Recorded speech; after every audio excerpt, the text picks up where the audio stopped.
Welcome to Caricomp Insider, where high-tech facial recognition meets real-world intelligence.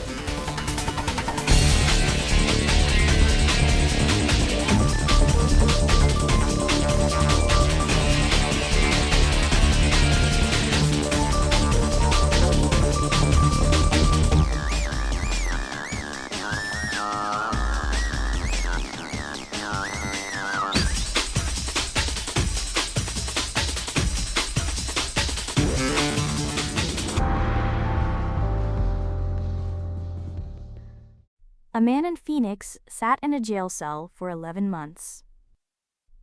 His crime? A computer decided his face looked a little like a photo from a murder scene. From 1998. There was one problem. His fingerprints didn't match, and investigators knew that 7 years before they ever arrested him. If your face has ever been in a photo, a driver's license, a mugshot, a picture a friend posted, then a police algorithm can compare it to a crime scene. That's what happened here. According to reporting by ABC 15 Arizona, Phoenix police took an old photo tied to a cold case murder. They ran it through facial recognition software. The system spat back 250 possible matches. They picked one man, and they arrested him. So the question threading through this whole story is simple. Why did one blurry photo outweigh actual forensic evidence? Let's start with what the state itself warned. Arizona's Department of Public Safety told investigators in writing that these image comparisons are, their words, non-scientific and meant for lead purposes only. Translation? A match is a starting point, a hint, never proof, never the sole reason to arrest someone. Phoenix police did it anyway. That warning existed to stop exactly what happened next. Now the fingerprints. Back in 2017, fingerprint analysis had already excluded this man. That's years before his arrest. Police had that record. They didn't change course. Investigators also couldn't find any proof the man had ever set foot in Arizona. None. And they still extradited him across state lines and held him for nearly a year. The detective's testimony makes it worse.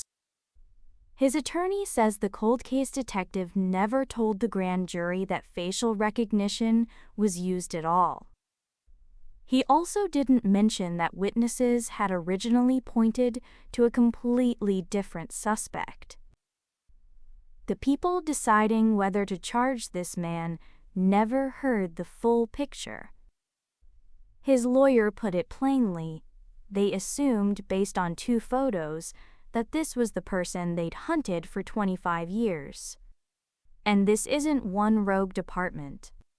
The American Civil Liberties Union has now documented at least 14 wrongful arrests nationwide tied to facial recognition.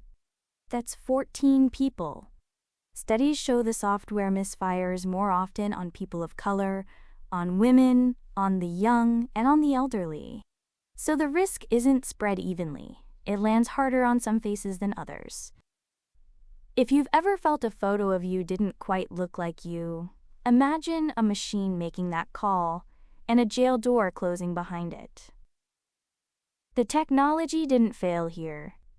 The software did what it was designed to do, offer a guess.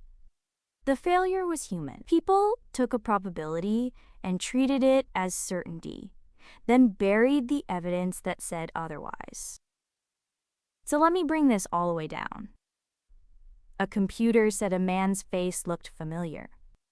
Police arrested him, ignored fingerprints clearing him, and held him 11 months for a crime he couldn't have committed.